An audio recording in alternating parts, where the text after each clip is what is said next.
اللہ پر تو نہ یقین نہ اس سے ہمارا تعلق، جو معاملہ نہ دارت سخن آشنا نہ باشد۔ اللہ سے تعلق کیا ہے ہمارا؟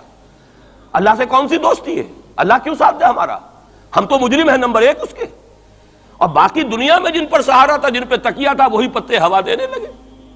وہ تو بالکل امریکہ کی پالیسی معلوم ہوتی ہے کہ ہمیں تو ہاتھ پاؤں باندھ کر جیسے ہندو کے سامنے ڈال دیا جائے۔ کبھی وہ ٹیررسٹ اسٹیٹ قرار دینے کی دھمکی آ جاتی ہے، فیلرز کی شکل میں آ جاتی ہے۔ یہ فیلرز دیے ہی جاتے ہیں اس لیے تاکہ بات پہنچ جائے۔ اگر صرف بات اس طریقے سے انڈائریکٹلی پہنچنے سے مطلوبہ مقصد حاصل ہو جائے تو خام خواہ براہ راست کہنے کی ضرورت کیا ہے؟ وہ مطلب تو حاصل ہو۔ سب نے سجدہ سہو کیا ہوا ہے، ہمارے ہاں ہر ادارہ سجدہ سہو کر چکا امریکہ کے سامنے، ٹوٹل سرنڈر۔ اور یہ بات جو قاضی حسین احمد صاحب کہہ رہے ہیں 100% درست کہہ رہے ہیں، 100% درست کہہ رہے ہیں۔ ٹوٹل سرنڈر، چاہے وہ بے نظیر ہو، چاہے وہ نواز شریف ہو، اور چاہے وہ کوئی اور ادارہ ہو آپ کا جو یہاں پہ قوت کا اصل سرچشمہ ہے اور منبع ہے، سب کے سب 100% جو ہے اس کے سامنے سجدہ کر چکے ہیں۔ یہی وجہ ہے کہ وہ بے نظیر کا ساتھ نہیں دے رہے۔ بے نظیر کا ساتھ کائے کو دے؟ اگر نواز شریف ان سے بڑھ کر، ہم بھی ہیں دربار کے، اگر یہ کہنے کے لیے وہ ان سے بڑھ کر تیار ہو تو اسے کیا ضرورت پڑی ہے؟ اس کی کون سی کوئی رشتہ داری ہے بے نظیر کے ساتھ یا کسی اور کے ساتھ؟ ہاں، اگر نواز شریف کہیں کسی جگہ پر بھی کوئی اپنے پاؤں کو گھسیٹتا، ڈریگ کرتا، اپنے فیٹ کو کہیں کوئی رکاوٹ ڈالتا، پھر ٹھیک ہے، پھر اس کو آلٹرنیٹ لانے کے لیے تو کوئی ہے نہ کوئی سوال۔ لیکن جب وہ ان سے بڑھ کر نیاز مند ہوں، ان سے زیادہ بڑھ کر سجدہ کرنے کو تیار ہوں، ان سے بڑھ کر کہیں ہم شریعت کورٹ ہی کو اٹھا کے پھینک دیں گے، اگر سود کا معاملہ جو ہے شریعت کورٹ کے حوالے سے ہمارے لیے مصیبت بنا، سود تو دیں گے، چلے گا، لائیے، خدا کے لیے لائیے، پیسہ لے کے آئیے، ہمارے ملک میں آئیے، پیسہ لگائیے۔ اور یہ سود وود کا یہ کوئی مولوی لوگ ہیں پاگل جو کہتے ہیں کہ یہ کوئی حرام ہے، اور کوئی پاگل ہمارے شاید وہ کورٹ والے بیٹھے ہوئے تھے جنہوں نے اسے کہہ دیا کہ بینک انٹرسٹ بھی جو ہے ربا ہے۔ باقی آپ ہم سے کوئی ڈر نہ رکھیے، میرے اسلام کو اب قصہ ماضی سمجھو، ہنس کے وہ مس بولی کہ پھر مجھ کو بھی راضی سمجھو۔ سیدھی سیدھی بات ہے، جھگڑا تو اسلام سے تمہارے سے تو نہیں، نہ بے نظیر سے جھگڑا ہے اور نہ نواز شریف سے جھگڑا ہے، جھگڑا اسلام سے۔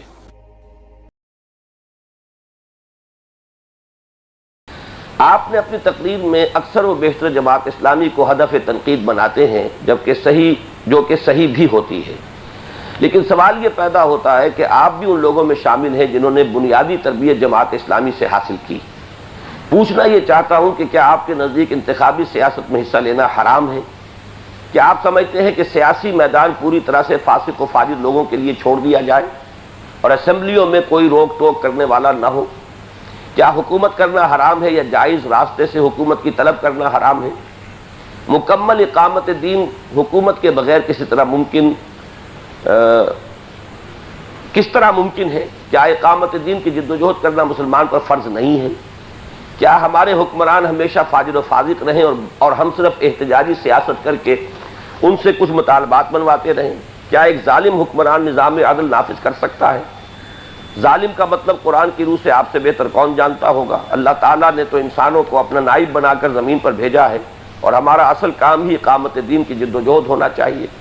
آپ اس کے لیے کون سا راستہ متعین کریں گے؟ اپنی تنظیم کے حوالے سے ارشاد فرمائیں۔ مجھے حیرانی اس بات کی ہے کہ اگر آپ میرے دروس میں اور میری تقاریر میں شرکت فرماتے رہے ہیں تو یہ سوالات تو وہ بیسک سوالات ہیں کہ جن کا میں نے بہت مرتبہ جواب دیا ہے۔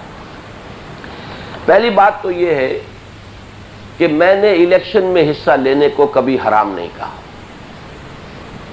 مباحات میں سے ہے اس دور کے جو طریقے ہیں، بلکہ میں نے الیکشن جو ہے اس ملک کے اندر جو رکا ہوا تھا پروسیس، بار بار کہا الیکشن ہونا چاہیے، الیکشن ہونا چاہیے، اس لیے کہ مختلف علاقے کے لوگوں کے اندر جو بے اطمینانیاں پیدا ہوتی ہیں، یہ گویا کہ اس کے نکلنے کا ایک ذریعہ ہے، یہ سیفٹی والو ہے کہ صاحب ہمارے نمائندے ہیں، وہ نمائندے بات کرتے ہیں، ہماری یہ گریونس ہے، ہماری یہ شکایت ہے، وہ شکایت ایک نیشنل فورم کے اوپر آتی ہے، اور پھر وہاں پر جا کر جو ہے مختلف شکایات کا ازالہ، اور پھر یہ کہ دوسرے لوگوں کا کیا نقطہ نظر ہے وہ بھی سامنے آتا ہے۔ تو یہ در حقیقت جیسے ریسپیریشن ہوتی ہے ہماری، کہ اس کے ذریعے سے ہمارے اندر سے بہت سا مواد نکلتا رہتا ہے، اس طریقے سے یہ پروسیس ضروری ہے، اس کو چلنا چاہیے۔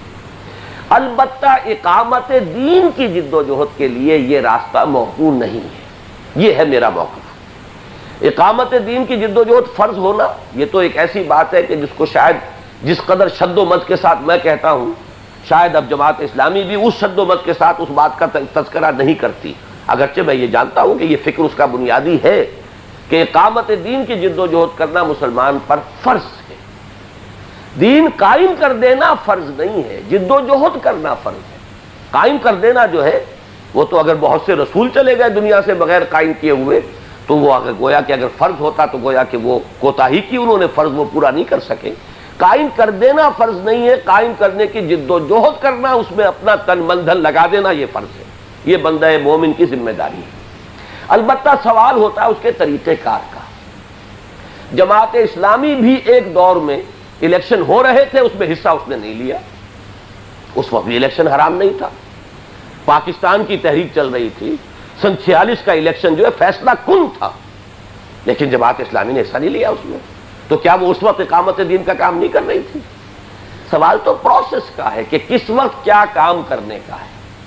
میرے نزدیک یہاں پاکستان میں مولانا مودودی مرحوم نے آتے ہی دو کام کیے، ایک کو میں 100% درست سمجھتا ہوں اور ایک کو انتہائی مہلک غلط سمجھتا ہوں، جو انہوں نے کیا اس کے نتائج بہت ہی منفی نکلے۔